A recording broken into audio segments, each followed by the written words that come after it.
Alright guys, good morning. We're here in the farm in the Sayote area. So finally, 50% successful na kami sa Sayote. Alright, we've been planting Sayote before guys, and we've had so many mistakes because we're planting a different variety. Ito yung tinatawag natin na Bayabason variety, or yung walang mga kanal-kanal na variety. Ayan. So minimal yung kanal niya because the native one is full of kanal. Ayan, parang bayabas.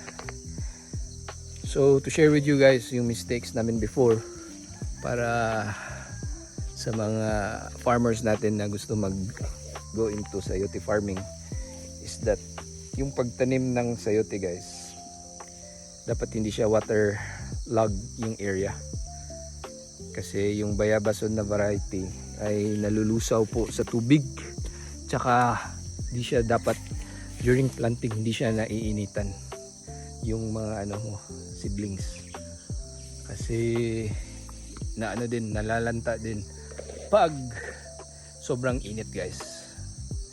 So let me show you So when planting this variety guys, is mag hill up ka talaga. Parang siya, tataasan mo yung hill niya, tsaka ilalagay mo yung mga seeds sa ibabaw. Ayan, na yan, hanap tayo ng malapang So ganyan lang guys, mga 3 to 5 seeds yung nyo ilalagay para sila, taas yung survival rate nila. Ayan.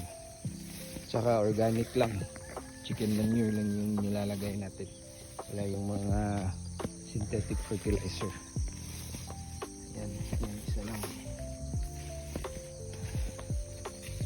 Ito tayo dito. Ayan, climbing up. So ito mix ng kamote, so bukas mag harvest sila ng kamote.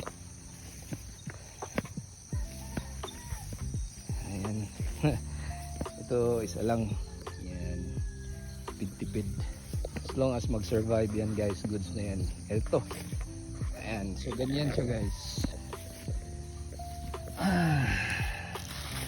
So ginaganyan namin, pinahill up, tsaka lalagyan mo ng mga damo yan para hindi maiinitan until mag germinate and mag sprout yung seeds niya.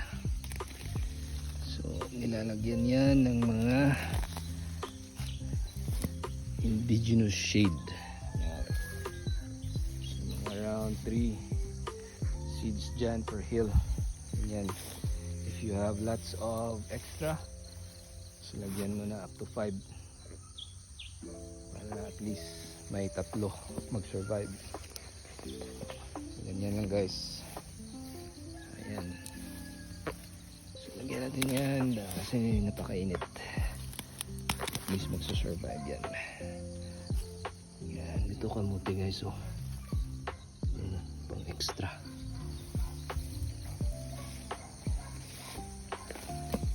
Alright, so yan lang. Pag tanim sa mga mature seedlings, just make sure na hindi siya na clog ng water.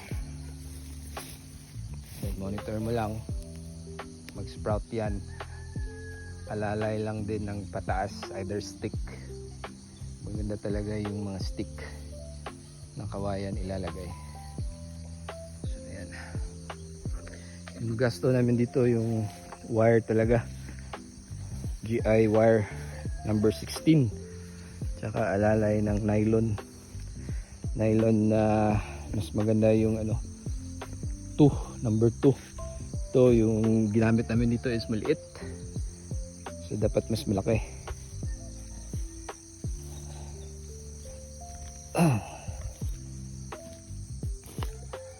So in this area, hopefully matapos namin within 2 months, and then we're gonna start harvesting. Earn na, no? After that dapat mag-earn na. need to earn to pay us here, or else wala kaming pera na. Hopefully the kamote will have lots of yield. Tingnan natin. Alright guys, so yan yung start sa kamote. Yung maintenance mo is cleaning na lang on the dead leaves, and then monitor mo yung mga niya, new growth. Kasi like this one from the old mother plant, alalay mo yan pataas. Yan. So yung poste namin is around 7 to 8 feet, then around 1.5 feet on the ground. Tsaka when it becomes so heavy na guys, alalay na add more post sa mga galvanized wire. Wag sa nylon, dapat sa galvanized wire. So here alalay yan. So until monitor your post pa rin, kasi mag-rot yan, dapat ma-replace agad. Wala na to, dapat repair na to.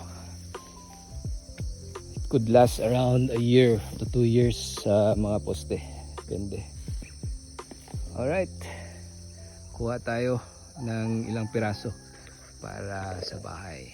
Thank you guys, good luck and God is good.